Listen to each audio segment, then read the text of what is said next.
नमस्कार, आप देख रहे हैं 4 PM। मैं हूं आपके साथ सिमरन। लोकसभा चुनाव में मिली करारी हार से भाजपा अभी तक उबर नहीं पाई है और अपनी हार के कारणों का पता लगाने में जुटी है। इस बीच 13 सीटों पर हुए उपचुनाव में भाजपा 2 सीटें जीतने में कामयाब रही है, जिससे मोदी और बीजेपी की परेशानी बढ़ गई है।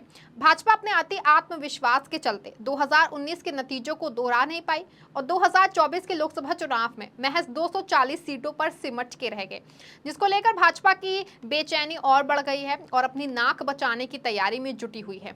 आपको बता दें कि पश्चिम बंगाल में उपचुनाव में सभी सीटों पर मिली हार के बाद अब अन्य राज्यों में होने वाले उपचुनाव के लिए तैयारियां शुरू हो गई हैं। भाजपा के दिग्गज नेता कार्यकर्ताओं को समझाने में लगे हुए हैं और किसी भी प्रकार से अपनी कमी को पूरा करने की कोशिश करने में जुटे हैं। 2019 के चुनाव के बाद से मोदी ओवर कॉन्फिडेंस में आ गए थे और जनता को लगातार बेवकूफ बनाने का काम कर रहे थे और झूठ और आम जनता को परेशान करने से बाज नहीं आ रहे थे। महंगाई, बेरोजगारी समेत तमाम अहम मुद्दों पर बात करने से कतराने लगे थे, जिसका जनता ने मुंह तोड़ जवाब दिया और 303 में से 340 पर आ गए। बावजूद इसके मोदी की कार्यशैली में खास प्रभाव देखने को नहीं मिल रहा था। लेकिन देश में 13 सीटों पर हुए उपचुनाव में 2 सीटों पर सिमटने के बाद बीजेपी और मोदी की नींद उड़ गई है और माथे पर चिंता की लकीरें देखी जा सकती हैं। आपको बता दें कि इसी साल 3 राज्यों में विधानसभा चुनाव होने वाले हैं। ऐसे में भाजपा की उपचुनाव में मिली हार से चिंता और बढ़ गई है। आपको बता दें कि यूपी में 10 सीटों पर उपचुनाव होने वाले हैं, जिसको लेकर जेपी नड्डा ने लखनऊ में बैठक की है और सीएम योगी ने कार्यकर्ताओं में जोश भरने का काम किया है। जानकारी के मुताबिक दिल्ली दरबार में योगी को सीएम के पद से हटाने के लिए पूरा प्लान तैयार हो चुका है, जिसकी जिम्मेदारी अमित शाह ने संभाल ली है और उपचुनाव सीएम योगी के लिए बहुत महत्वपूर्ण होने वाला है। बता दें, यूपी में 10 सीटों पर होने वाले उपचुनाव में इंडिया गठबंधन बहुत मजबूत स्थिति में है। उपचुनाव में इंडिया गठबंधन को हिला पाना बीजेपी के लिए काफी मुश्किल है, जिसकी जानकारी बीजेपी के सभी दिग्गजों को है।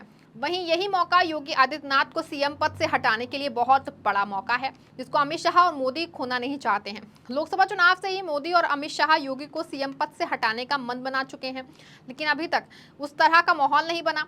वहीं अगर लोकसभा चुनाव में बीजेपी को अकेले बहुमत मिल जाता है और अकेले उत्तर प्रदेश में पार्टी को इसी तरह का नुकसान होता है, तो मोदी प्रधानमंत्री पद की शपथ लेने के बाद ही योगी को रास्ते से हटा देंगे। लेकिन ऐसा नहीं हुआ और बीजेपी लोकसभा चुनाव में 240 सीटों पर सिमट के रह गई और उत्तर प्रदेश समेत सभी राज्यों में करारी हार का सामना करना पड़ा, जिसके चलते योगी सीएम पद पर बने हुए हैं। वहीं अब उनको अपने पद से हटाने के लिए उपचुनाव बहुत सही मौका है, जिसको देखते हुए अमित शाह, मोदी और नड्डा पूरी तैयारी में जुट गए हैं। इसी को लेकर उत्तर प्रदेश के मुख्यमंत्री योगी आदित्यनाथ ने भाजपा कार्यकर्ताओं का हौसला बढ़ाया। उन्होंने कहा कि भाजपा के कार्यकर्ताओं को किसी भी स्थिति में बैकफुट पर आने की आवश्यकता नहीं है, क्योंकि आपने अपना काम बखूबी किया है। आपको बता दें कि लखनऊ स्थित डॉक्टर राम मनोहर लोहिया विधि विश्वविद्यालय के अंबेडकर सभागार में आयोजित भाजपा की प्रदेश कार्य समिति की 1 दिवसीय बैठक के समापन सत्र को संबोधित करते हुए उन्होंने ये बात कही और उन्होंने कहा कि आप भाजपा कार्यकर्ता विपक्ष में थे तो जनता की समस्याओं को दूर करने के लिए संघर्ष करते थे। अब जब सरकार में हैं तो उत्तर प्रदेश में सुरक्षित वातावरण देख रहे हैं। याद कीजिए, मुहर्रम के समय में सड़कें खाली हो जाती थीं और आज जब मुहर्रम होता है तो पता भी नहीं चलता है। इससे पहले उन्होंने हाल ही के लोकसभा चुनाव में भाजपा को अपेक्षित सफलता न मिलने की वजहों पर प्रकाश डालते हुए कहा कि जब हम आत्मविश्वास में होते हैं तो हम तो जीत ही रहे हैं, तो स्वाभाविक रूप से कहीं ना कहीं हमें खामियाजा भुगतना ही पड़ता है। आपको बता दें, बीजेपी की लोकसभा में मिली हार का कारण अति आत्मविश्वास को बताया है। वहीं अति आत्मविश्वास के चलते कमी रह गई और लोकसभा चुनाव में बड़ी हार का सामना करना पड़ा। लोकसभा चुनाव के बाद लखनऊ में बीजेपी की पहली प्रदेश कार्य समिति की बैठक का आयोजन हुआ। इस दौरान सीएम योगी ने बीजेपी कार्यकर्ताओं को संबोधित किया और उन्होंने कार्यकर्ताओं का उत्साहवर्धन करते हुए कहा कि बैकफुट पर आने की जरूरत नहीं है। वहीं मुख्यमंत्री ने कहा कि हालिया लोकसभा चुनाव से पहले बीजेपी ने पीएम मोदी के नेतृत्व में 2014, 2019 और 2022 में विपक्ष को हराया था।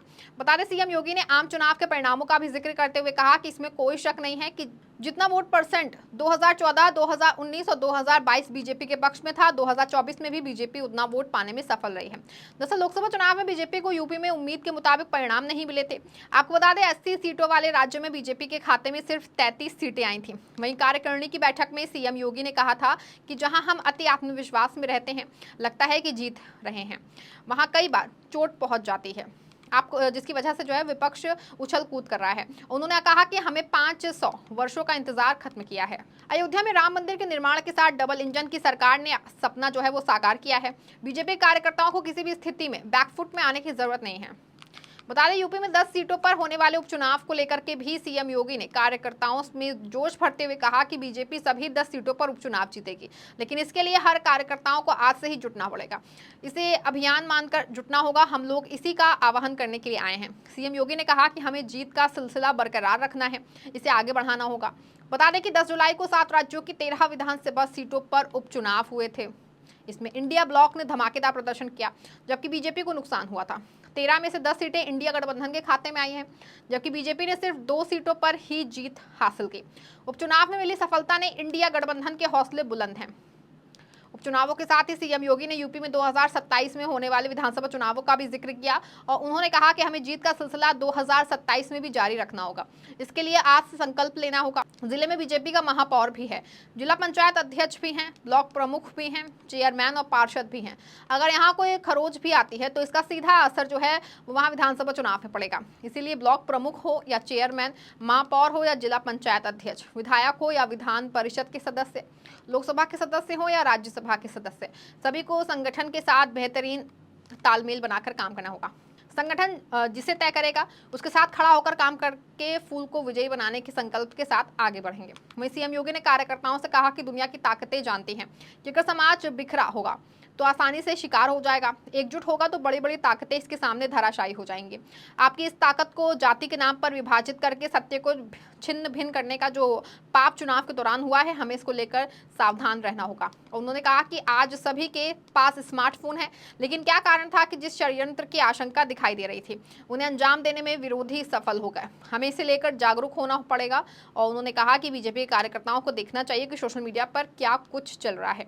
अगर कार्यकर्ताओं ने बीजेपी की योजनाएं, दलित महापुरुषों और चिंतकों को लेकर बीजेपी की उपलब्धियां सोशल मीडिया पर प्रसारित कर वोटर्स तक पहुंचाई होती तो संभव है कि परिणाम कुछ और हो सकते थे। आपको बता दें कि उन्होंने विपक्षी दलों पर निशाना साधते हुए कहा कि जो विपक्ष चुनाव के पहले हिम्मत हार कर बैठ गया था वो आज फिर उछल कूद कर रहा है।